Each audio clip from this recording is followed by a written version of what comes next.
ဧရာဝတီတိုင်းဒေသကြီးပန်းတနော်မြို့နယ်မိသက်ဦးစီးဌာနက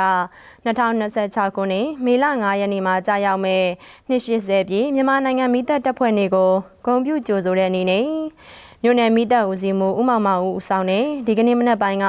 တန်နေအရန်မိသက်တပ်ဖွဲ့ဝင်များစုပေါင်းပြီးပန်းတနော်မြို့နယ်ရွှေချောင်းမြောက်ကြီးရွာအုပ်စု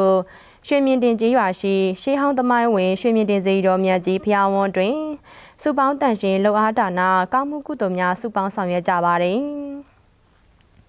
အဲဒီလိုဆောင်ရွက်ရမှာမြို့နယ်မိသက်ဦးစီးမှုနဲ့တန်နေအရန်မိသက်တပ်ဖွဲ့ဝင်နဲ့မိသားစုဝင်များ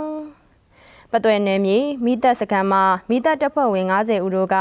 သမိုင်းဝင်ရွှေမြင့်တင်စေတော်မြတ်ကြီးနဲ့ရေမြင့်တော်တို့ကိုရေသက်ပေးခြင်းဓမြစီလဲခြင်း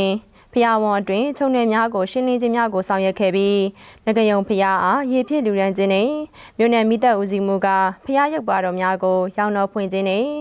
စွန်စီမီပန်းရေချမ်းနတ်တာအမွေတိုင်းများကတ်လူခဲ့ကြောင်းနဲ့မြို့နယ်မိသက်ဦးစီးမှုကတန်နေအရန်မိသက်တပ်ဖွဲ့ဝင်များကိုအချိုရည်နဲ့မုတ်များကျွေးမွေးလူရန်ခဲ့ပြီးစုပေါင်းမှတ်တမ်းတွေတပ်ပုံရိုက်ကူးခဲ့တယ်လို့သတင်းရရှိပါတယ်ရှင်